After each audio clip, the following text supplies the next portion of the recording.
How much does the Samsung Galaxy S26 cost to make? It's actually quite shocking. So the Galaxy S26 was released yesterday, and some people were very happy about it, but some others not so much. And one of them were me. I explained everything on my third video of the 365 project challenge. So I thought about to just analyze and see how much does it actually cost to produce. And I'm gonna tell you, the cost is quite shocking. According to Samsung, this S26 Ultra and all the S26 series and some other phones from Samsung are being produced in Samsung factory, which is located in Noida, Uttar Pradesh, India. I don't know if I'm pronouncing this properly. Hopefully you can correct me in the comment section. But various parts are coming from different countries or areas. For example, the Snapdragon 8 Generation 5 comes from Taiwan. And also other phones have been produced in Vietnam and also in South Korea. I don't know why Samsung is producing parts in South Korea, but I guess it's more like assemble them together or something. And Vietnam and India are used because of the lower labor costs. I think that makes sense. Sorry, China. So enough with the bluff. How much does it actually cost to produce? We're talking without marketing, no profiting, no labor costs or anything. Just take all the parts, stick them together by using Gorilla Glue. It actually looks quite funny. So the 5th generation Snapdragon 8 costs about $243 to $253 to produce. This is a small jump compared to last year, where it's reported that the 4th generation costs about $240 to produce. But this is according to reports because Samsung tries to keep things very confidential. I have no idea, but I guess too much NDA paperwork and stuff like this. But luckily I found this tweet right there where this person is analyzing roughly how much things have increased compared to last year. So basically I found some reports from last year, how much some of the parts cost last year, and just added up these dollars. I know, it's actually beautiful when math works. And shockingly, this 5th generation Snapdragon 8 is more expensive than the A19 chip found on the iPhone 17. I actually made an analysis of how much the iPhone 17 Pro Max costs, and you can find this right there. It's actually way cheaper than you thought. The new privacy display, you know, the thing that when you turn the phone and it looks black on the sides.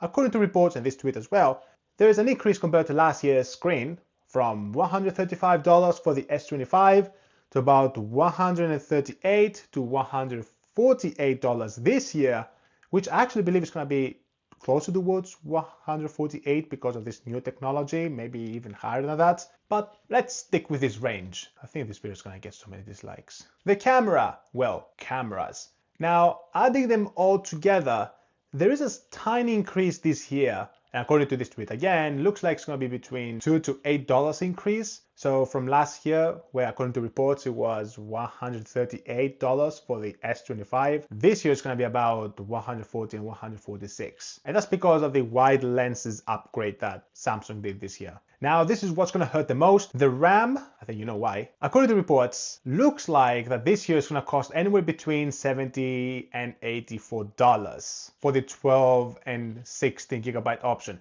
And I'm not going to lie, last year, according to also from reports, it was $31 for the S25 Ultra. So this is more than 100% increase. And this is thanks to this beautiful technology called AI, which consumes a lot of RAM and something we're gonna see later, storage, which also increased from last year's $18 for the S25 Ultra. And again, we're talking about the 256 option. So this year looks like it's gonna cost about $35 and $40. And of course, higher cost for 512 and 1 terabyte models. Yeah, that was actually hard to say.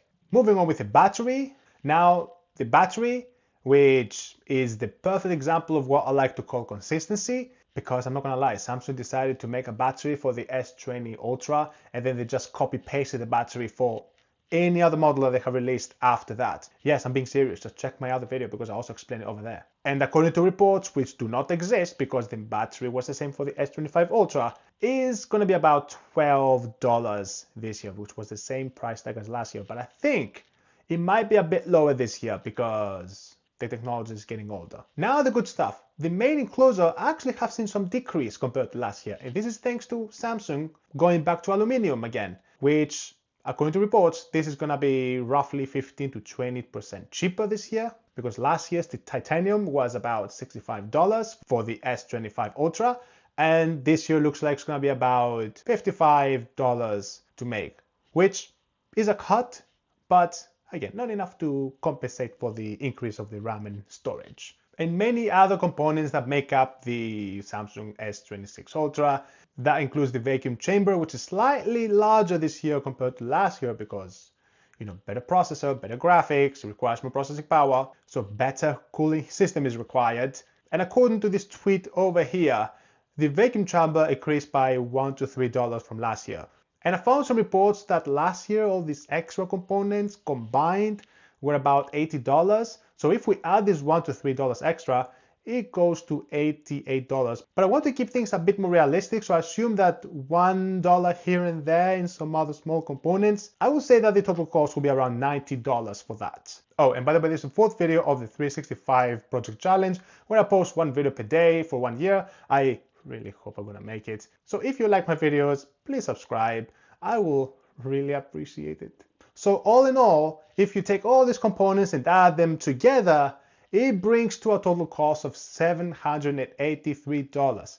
Yes, it's actually not a cheap phone, and it's actually more expensive, nearly double the price to make than the iPhone 17 Pro Max. I know it's difficult for me to say this, but yeah, it's actually cheaper than Apple. But no promises.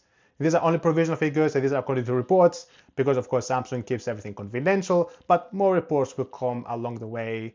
So maybe I'll make an updated video very soon. So basically, if you're looking for a cheap phone, just get an iPhone, because yeah, it's actually cheaper than the Galaxy S26 Ultra. Oh, and by the way, my last video had about 1.2% click-through rate, which means from out of 100 people who saw my video, only one person clicked to watch it. So if you see my video, just please click on it. Yeah, as you know it, I would really appreciate it. All right, that's everything. I'll see you tomorrow. Subscribe.